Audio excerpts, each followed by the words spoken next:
શાપર પ્રાથમિક શાળા ખાતે તાલુકા વિકાસ અધિકારીની અધ્યક્ષતામાં સેવા સેતુ કાર્યક્રમ યોજાયો હતો, જેમાં શાપર, વેરાવળ સહિત 8 ગામના લોકોએ આધાર કાર્ડ, રેશન કાર્ડ અને આરોગ્ય જેવી વિવિધ સરકારી સેવાઓનો ઘર આંગણે લાભ લીધો હતો। આ પ્રસંગે ભાજપ અગ્રણી ધર્મેશ ટીલાડા અને સરપંચ જયેશ કાકડિયા સહિતના મહાનુભાવો ઉપસ્થિત રહ્યા હતા। નમસ્કાર મિત્રો, આજ રોજ શાપર ગામે સરકારશ્રી દ્વારા તાલુકા પંચાયત અને મામલતદાર કચેરી દ્વારા શાપર ગામે શાપર પ્રાથમિક શાળામાં સેવા સેતુનો સુંદર કાર્યક્રમનું આયોજન થયેલું છે।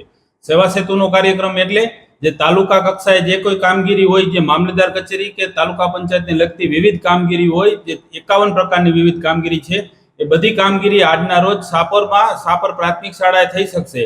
ત્યારે હું શાપર ગામની જનતાને એ જણાવવા માંગુ છું કે આપને કોઈ પણ નાના મોટા રેશન કાર્ડના, ઇલેક્શન કાર્ડના કે આધાર કાર્ડના, દાખલાના, ખેતીવાડીને લગતા આવા વિવિધ જે કંઈ તમને પ્રશ્ન હોય, જે કામ તમારે કરાવવાના હોય, નાના મોટા હોય, એના માટે થઈને આપ શાપર ગામની જૂની પ્રાથમિક શાળાએ પધારો અને સરકારશ્રી દ્વારા આપણને જે સેવા સેતુ કાર્યક્રમનું સુંદર આયોજન કરેલું છે, એનો આ વિસ્તારના લોકો વધુમાં વધુ લોકો લાભ લ્યો।